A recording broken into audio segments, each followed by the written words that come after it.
Now, Tesla is planning to deliver 35,000 cars this year. That's a 55% increase compared to last year. You and Steve were just talking about how important China is. Hong Kong equally important to that equation as well. In fact, Hong Kong, as you say, was the first city in Asia to receive any Tesla cars. That was back in 2010 with the Roadsters, and the Model S will hit the streets of the city this summer. We often talk about the corporate angle, not enough about the consumer angle, and braving the cold with me this morning is Philip Leung. He is one of the first early adopters of the Tesla vehicle with this nice red Roadster. And Phil, you have already ordered this white Model S.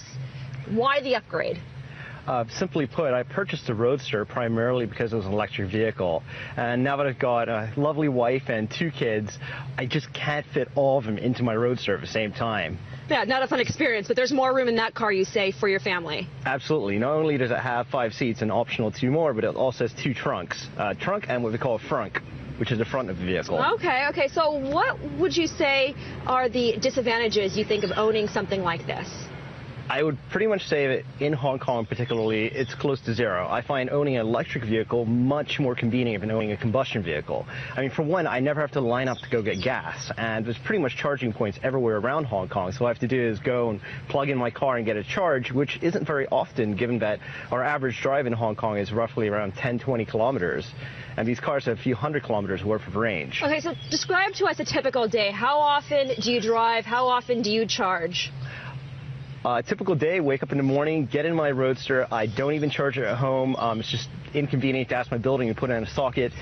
Come here to work here at Cyberport, where there are often empty spots. I park my car, plug it in. I don't even need to pay for electricity. Leave it there, pick it up at the end of the day, and it will be fully charged typically in under an hour, given that my journey to work isn't too far. It's about 15 kilometers. And we understand there are about 1,000 or so charging points here in Hong Kong. Most of them are sponsored by the Hong Kong government, but there are plans to have more of these superchargers, the ones backed by Tesla themselves here in the city. And I think it's a great thing. What I'm guessing is Tesla has sold quite a few Model S's here in Hong Kong, particularly with this tax incentive. I'm not having to pay first registration tax, which is a whopping 115%. So given that there are going to be so many more Teslas on the road, I'm glad that they're actually doing something about this and putting in some more superchargers. So why did you decide with this Model S versus any other sports car?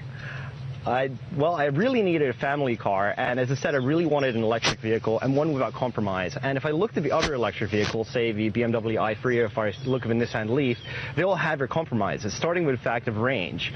With the Model S, I really not going to have any sort of range anxiety. And in terms of safety, I mean, this is pretty much, if it was a recent Twitter pic of a European compact car impacting a Model S, and the Model S had pretty much no damage, and the European compact was half destroyed. I think it was totaled, as a matter of fact. So really quickly, on a scale of 1 to 10, how would you rate the car so far, the Roadster that you've had? Definitely a 10 or an 11.